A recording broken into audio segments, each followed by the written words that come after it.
Pemirsa, ulah salah satu oknum penyelenggara pemilu di Kabupaten Karangasem dinilai dan sangat disayangkan oleh pemerhati sosial Made Dahwijana karena bersikap tidak independen.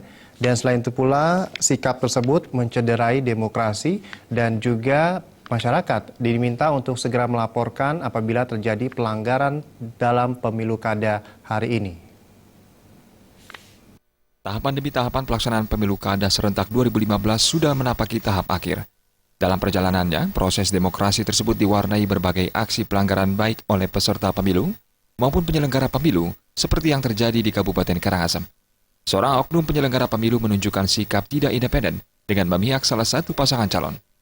Pelanggaran tersebut berakhir pada sanksi pemecatan. Pemerhati sosial Made Dahwijana sangat menyayangkan kejadian tersebut dan berharap tidak mempengaruhi proses demokrasi di Kabupaten Karangasem. Kedepan dirinya berharap dalam proses perekrutan tenaga penyelenggara pemilu dilakukan seleksi secara ketat. Seharusnya mereka harus menjaga rambu-rambu ini sehingga berjalan dengan baik, sehingga pemilu itu bisa berjalan dengan asas pemilu itu sendiri, luber dan yang kita sebut seperti itu. Jangan sampai justru kita partisan, karena seluruh perangkat pelaksana pemilu itu tidak boleh partisan. Nah, itu menurut saya sangat kita sayangkan. Kedepan tidak boleh ada hal seperti itu, dan mungkin dalam proses rekrutmen itu juga harus betul-betul diperketat. Sementara itu, Ketua Badan Pengawas Pemilu Provinsi Bali, I Ketut Rudia menegaskan akan melakukan pengawasan terhadap oknum-oknum penyelenggara pemilu yang tidak independen.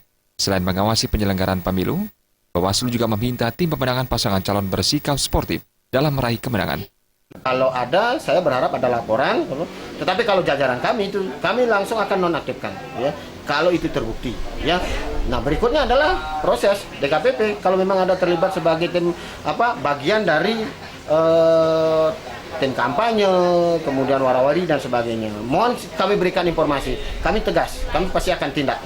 Masyarakat juga diingatkan untuk berperan aktif mengawasi jalannya pilkada dengan melaporkan setiap pelanggaran yang diketahui. Trimaja dan Putu Ratna